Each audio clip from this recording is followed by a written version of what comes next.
దానికి తోడు ఇగో ఈ దరిద్రం ఒకటి. దీన్ని నిజంగా పేపర్ అనాలో లేదంటే పెంట అనాలో నాకు అర్థం కావట్లా. నా దరిద్రానికి ఈరోజు కొన్నదండి. అసలు ఇది ఏమి రాసాడో చూద్దాం ఒకసారి అని చెప్పేసి నీకో. దురుద్దేశంతోనే మహాపచారం అంట. వాడని నెయ్యి తయారు కాని లడ్డూతో సీఎం చంద్రబాబు దుర్మార్గ రాజకీయం. జరగనిది జరిగినట్లుగా దుష్ప్రచారం చేస్తూ ఆ దేవదేవుడిని అప్రతిష్ట పాలు చేసే కుతంత్రం అని చెప్పేసి రాసేది. ఇక్కడ లైన్ చూసారు ఇక్కడ, వాడని నెయ్యి తయారు కాని లడ్డూతో సీఎం చంద్రబాబు దుర్మార్గ రాజకీయం. వాడని నెయ్యి అంటే ఏంటి? నెయ్యి వచ్చినట్టే కదా, కల్తీ నెయ్యి వచ్చింది కదా అక్కడికే. సరఫరా చేసిన వ్యక్తి ఎవరు? సరఫరా చేసిన కంపెనీ ఎవరు నియమించారు? జగన్మోహన్ రెడ్డి హయాంలో. రివర్స్ టెండరింగ్ అని చెప్పి డబ్బులు ఆదా చేద్దామని చెప్పేసి తక్కువ రేటుకి కిలో 320 రూపాయలకు వచ్చే ఒక కంపెనీతో ఒప్పందం కుదిర్చేసుకొని, వీళ్ళ కుదిర్చిన కాంట్రాక్టర్ కదా, మీరు ఒప్పందం కుదుర్చుకున్న వాళ్ళే కదా సరఫరా చేసింది. ఇప్పుడు టెస్ట్ చేశారు కాబట్టికి వాడలేదు. అలాంటి ఎన్ని లోన్లు వచ్చినాయో మీ హయాంలో, ఎన్ని లారీలు వచ్చినాయో, ఎన్ని ట్యాంకర్లు వచ్చినాయో, మీరు ఎన్ని ట్యాంకర్లు వాడారు? అవునా? ఆ లాజిక్ ఎందుకు మర్చిపోతున్నారు మీరు? ఇంకా చాలా రాశారు ఇక్కడ. వారే మహాపచారం తలపెట్టి రాజకీయ లబ్ధి కోసం నిందలో, నిర్దేశించిన ప్రమాణాలు లేకుంటే ట్యాంకర్ను గోడౌన్లోకి అనుమతించరు. ఈఓ గారు చెప్పారు, శ్యామలరావు గారు, కరెక్ట్గా గుర్తు చేసుకోవచ్చు. ఒకసారి చూడండి ఒకసారి. తిరుపతిలో ఈ పరీక్ష చేయడానికి సంబంధించిన ల్యాబులు కానీ ఏమీ అక్కడ లేవు. ఇప్పుడు ల్యాబ్ మనం పెట్టుకోవాలంటే 75 లక్షల రూపాయలు ఖర్చు అవుద్ది. గత ప్రభుత్వం అది కూడా చేయలేదని శ్యామలరావు గారు క్లియర్గా చెప్పారు. ఆయన ఇక్కడ మళ్ళీ అదే వార్త. అన్నీ పరీక్ష చేసిన తర్వాతే లోపలికి పంపిస్తారు. అన్నీ అబద్ధాలే, పేపర్ మొత్తం అబద్ధాలే. ఈ పేపర్ నిండా ఈ పేపర్లో ఒకటే ఒకటి నిజం. ఏంటి?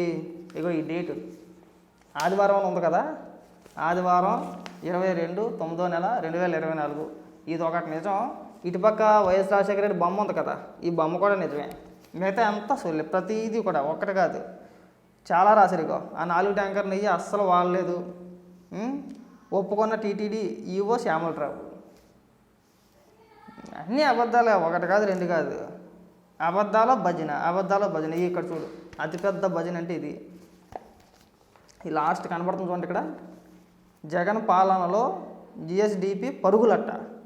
జగన్ పాలనలో జిఎస్డిపి పరుగులు. గత 5 ఏళ్లలో నికర జిఎస్డిపి రూ. 5 లక్షల కోట్లు పెరుగుదల అని చెప్పేసి అని ఇక్కడ అతిపెద్ద వార్త. ఇక్కడ ఇది పెద్ద భజన మాట. ఇది జగన్మోహన్ రెడ్డి తీసుకున్న నిర్ణయాలు ఏంటి, పరిశ్రమలు ఏంటి, ఏం పరిశ్రమలు తీసుకొచ్చాడు, పారిశ్రామిక రంగాన్ని ఏ విధంగా అభివృద్ధి చేసేది, ఏ విధంగా జిఎస్డిపి పెరిగిందని చెప్పడం. దేశం మొత్తం ఉమ్మేస్తుంది కదా, నీ మొఖాన్ని కాంట్రించి ఉమ్మేస్తుంది కదా. దేశం మొత్తం కాంట్రించి ఉమ్మేస్తుంటే వీళ్ళు రాసే వార్తలు ఇలా ఉంటాయి. ఇది ఒక పేపర్. దీన్ని ఎవడన్నా పేపర్ అంటాడు అసలు? ఇది అసలు పేపర్ అనేది? ఇలాంటి పేపర్లు ఏం చేయాలంటే శుభ్రంగా ఇలా ఉండి ఇలా చింపాలి, ఇలా చింపి ఇలా అవతల పడేయాలి. అంతకుమించి మనం చేసి ఇది దిక్కుమాల పేపర్. ఇది ప్రజలను ఏమార్చడమే, ప్రజలను మభ్యపెట్టడమే, వార్తగా రాయలేని పేపర్ ఇది. ఈ దిక్కుమాల పేపర్ ఒక వార్తనే వార్తలాగా రాయలేదండి, అన్నీ అబద్ధాలే. వైవి సుబ్బారెడ్డి ఎందుకు మాట్లాడట్లేదు? భూమన కరుణాకర్ రెడ్డి ఎందుకు మాట్లాడట్లేదు? ధర్మారెడ్డి ఎందుకు మాట్లాడట్లేదు? చంద్రబాబు నాయుడు గారు ఒక మాట అనగానే, చంద్రబాబు నాయుడు గారు తిరుపతి లడ్డూలో ప్రసాదంలో కూడా కల్తీ నెయ్యి వాడుతున్నారు, పశువుల కొవ్వు నుంచి వచ్చే నూనె వాడుతున్నారని చెప్పంగానే వైవి సుబ్బారెడ్డి ఏకంగా అంత ఎత్తెగిరాడు కదా, భూమన కరుణాకర్ రెడ్డి అంత ఎత్తెగిరాడు కదా, పెద్ద పెద్ద ముద్ర మాటలన్నీ మాట్లాడారు కదా. మేము ప్రమాణం చేస్తాం, మనిషి పుట్టినోడు ఎవరు కూడా అలాంటి మాట్లాడారు కదా. మరి ల్యాబ్ రిపోర్టులతో సహా ప్రెస్ మీట్ పెట్టి మాట్లాడినప్పుడు, ఆధారాలు చూపించినప్పుడు ఆ మరుక్షణం నుంచి మాట్లాడరే, కోర్టుకి పారిపోతున్నారు. కోర్టుకి విచారణ జరగకపోతే అర్జెంటుగా స్టే ఇచ్చండి. నా పైన విజిలెన్స్ వారు విచారణ చేస్తానన్నారు, దానికి కుదరదు, నేను ఒప్పుకోను అని చెప్పేసి హైకోర్టులో పిటిషన్ వేసేటమన్నా. మరి దాన్ని ఏమంటారు? మరి అదెందుకు రాయలేదు ఇక్కడ? ఇదిగో ఈ సిరిగిపోయిన పేపర్ మళ్ళీ చూపించాలంటే మళ్ళీ సిరాగ్గా ఉంది. ఇదిగో ఇందులోనే ఈ సాక్షి పేపర్లోనే ఈ కిందన ఏం రాయాలి నువ్వు? వైవి సుబ్బారెడ్డి కోర్టుకి వెళ్ళాడు, విజిలెన్స్ వారు నా పైన విచారణ చేయకుండా ఆపండి, స్టే ఇవ్వండి అని చెప్పేసి అని హైకోర్టుకి వెళ్ళాడని చెప్పేసి ఎందుకు రాయలేదు నువ్వు ఇక్కడ? అది కూడా రాసుంటే బ్రహ్మాండంగా ఉండేది. ఒక పక్కన వీళ్ళ నాయకులందరూ పెద్ద పెద్ద ఉపన్యాసాలు, పెద్ద పెద్ద డైలాగులు. ఏమని? దమ్ముంటే నిరూపించండి, సిబిఐ ఎంక్వైరీ వేయండి, ముందు ఇక్కడ అసలు విచారణకు సహకరిస్తాయి కదా, కోర్టులో పిటిషన్ వేస్తున్నారు కదా, అప్పుడే ఏ తప్పు చేయకపోతే నువ్వెందుకు పిటిషన్ వేస్తావు? మీకు దమ్ముంటే విచారణ చేసుకోండి, సిబిఐ ఎంక్వైరీకి ఇచ్చుకోండి, నేను ప్రమాణం చేస్తానని పెద్ద పెద్ద మనుషులు ఇవాళ కోర్టుకి ఎందుకు వెళ్ళారే? హైకోర్టుకి ఎందుకు వెళ్ళాలా? హైకోర్టుకి వెళ్ళి పిటిషన్ వేస్తున్నారు, స్టే ఇచ్చండి అర్జెంటుగా, విచారణ జరగకూడదు, విచారణ జరిగితే మేము దొరికేస్తాం, మేము నిజంగానే అవినీతి చేసేసాము. మీరు మనుషులే? మరి ఎవరికాయ మీరు పాఠాలు చెప్పేది ఇక్కడ? ఇది ఒక పేపర్ మళ్ళీ దురుద్దేశంతోనంట ఇలా ప్రచారం చేస్తున్నారని మాట్లాడుతున్నారు. ఎక్కడో వార్త లేదు. వైవి సుబ్బారెడ్డి కోర్టులో పిటిషన్ వేసినట్టు ఎక్కడ ఒక వార్త లేదు ఇందులో. ఈ పేపర్లో వైవి సుబ్బారెడ్డి ఒక పిటిషన్ వేసినట్టు ఈ పేపర్లో ఎక్కడ రాయలా. ఎందుకు రాయలే నువ్వు? పొన్నవోడు సుధాకర్ రెడ్డి మాట్లాడాడు కదా మీడియాతోటి, అదన్నా ఎందుకు వెళ్ళా నువ్వు ఇందులో? ఒక వార్త నువ్వు ఎందుకు రాయట్లేదు ఇక్కడ? అవి మాత్రం రాయరంట, అవి రాయరు వీళ్ళు. అవి రాకుండానే వీళ్ళు ఇష్టానుసారంగా వీళ్ళు రాసేస్తారు.